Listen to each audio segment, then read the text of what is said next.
8 September 2025 DGP office வாசல்ல வந்து ஒரு புகார் தரதுக்காக ஏர்போர்ட் மூர்த்தி போயிருக்காரு. என்ன புகார்னா, இவர் ரோட்ல எங்கேயோ போயிட்டு இருந்த சமயத்துல இவர்கிட்ட வந்து வழிமறிச்சு விடுதலை சிறுத்தை கட்சியுடைய நிர்வாகிகள் ஏதோ பிரச்சனை பண்ணிருக்காங்க அப்படிங்கறதை சம்பந்தமா ஒரு புகார் தர போயிருக்காரு.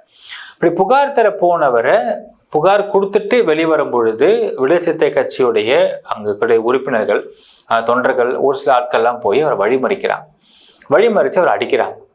அப்போ இவருடைய பாக்கெட்ல ஒரு பேனா கத்தி வச்சிருந்திருக்காரு அப்படிங்கிறதுனால இவரை வந்து அப்போ ஒரு எஃப்ஐஆர் போட்டு அரெஸ்ட் பண்றாங்க. அரெஸ்ட் பண்ணதுக்கு பிறகு அவரை கூண்டாஸ் போடுறாங்க. இப்போ என்னென்ன ஆயிடுச்சுன்னா, மக்களே பார்க்கக்கூடிய மக்கள் எல்லாருக்குமே யாரு ஃபர்ஸ்ட் போய் வம்பெடுத்தது? இப்போ ஏர்போர்ட் மூர்த்தி டிஜிபி ஆபீஸ்க்கு போறாரு, போயிட்டு ஏதோ ஒரு புகார் தர போறாரு. அங்க விடுதலை சிறுத்தை கட்சியை சேர்ந்தவர்கள் அவரை போய் வழிமறிச்சு பிரச்சனை பண்றாங்க. இவரு போய் அவங்கள வழிமறிச்சு பிரச்சனை பண்றாங்களா அப்படின்னா அது கிடையாது. அவங்க வந்து வழிமறிக்கிறாங்க. இப்போ ஒருத்தவங்களுடைய தனி உரிமையை, அவங்களுடைய ரைட்ஸை கெடுக்கும் விதமா ஒருத்தவங்க நடந்துக்கிறாங்க அப்படின்னா அவங்க மேல ஃபர்ஸ்ட் கேஸ போடுவாங்களா இல்ல இவர் மேல கேஸ போடுவாங்களா அப்படிங்கிற விமர்சனம் அப்பயே பயங்கரமா வந்துச்சு. இப்ப இந்த வழக்கை பொறுத்தளவுக்கு பாத்தீங்கன்னா, ஏர்போர்ட் மூர்த்தி மேல வழக்கு தொடுத்தது அப்படின்னா சரி, 2 பேர் மேலே கேஸ போட்டுருக்கலாம். அதை போடல. அதுக்கு பதிலா அந்த ஏர்போர்ட் மூர்த்தியை மட்டும் அரெஸ்ட் பண்றாங்க. அந்த விசிகே ஆட்கள் மீது வழக்கு எந்த வழக்கும் தொடுத்த மாதிரி தெரியல. ரிமாண்டும் பண்றாங்க. ரிமாண்டுக்கு அப்புறம் அடுத்தது பாத்தீங்கன்னா கூண்டாஸ் போடப்படுது. அப்ப இந்த கூண்டாஸ் எதுக்கு அவர் மேல போடுறாங்க?